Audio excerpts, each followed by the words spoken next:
Hello. బావా నాకు doubt వచ్చిందిరా. మరి నువ్వు మనిషి కాదు, నువ్వు ఇంకా మారవేంటి మనిషి నువ్వు?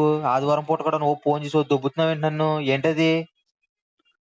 అదే ఇప్పుడు క్రికెట్ ఆడడానికి వచ్చాం గుట్లు బాల్తోని. ఆ అది కుట్లు ఊడిపోయినాయిరా, మన మిషన్ అప్పరగడే వేస్తాడంటవా? కుట్లు ఊడిపోనియా? ఆ, మిషన్ అప్పారావుడు ఇప్పుడు నీకు బాల్ ఎవడన్నా బాల్ని కొడతాడా? ఒరే ఒక పని చెయ్యి, లంగా జాకెట్ కుట్టించుకుని ఊరంతా తిరగరా నువ్వా, నన్ను చంపపోతాను ఇలాగా. లేదా బాల్తో నన్ను ఏట్రోయ్ కొట్టి చంపు. ఏట్రోయ్ లంగా జాకెట్ అంటున్నావు, సుజాత అంటే బాగా గుర్తొస్తుందిలా ఉందేటి? ఒరే అది ఒరే సుజాత అంటే ఏంటో గుర్తొచ్చింది. నా ఫోన్ ఎత్తులేదురా, 3 రోజుల నుంచి నా ఫోన్ కూడా తిరిగిసేయట్లేదా, బ్యాలెన్స్ అయిపోయింది అంటదేంటి? అన్లిమిటెడ్ ఎక్కడ బ్యాలెన్స్ అయిపోతాను. ఎక్కడ ఎత్తుద్ది? అది ఓ మిషన్ అప్పారాగాడు కులుకులు సెగలు ఇక్కడ మామూలుగా లేవాలి. చెప్తే ఏడి సత్తావు, జాబ్ మానేసొత్తావు, నేను చేయలేదు నీకు ఎందుకని. అయ్యి బాబా, అసలు ఏం జరుగుతుందో సరిగ్గా కనుక్కోరా, నాకు అప్పటికే డౌట్ వచ్చింది దాని మీద.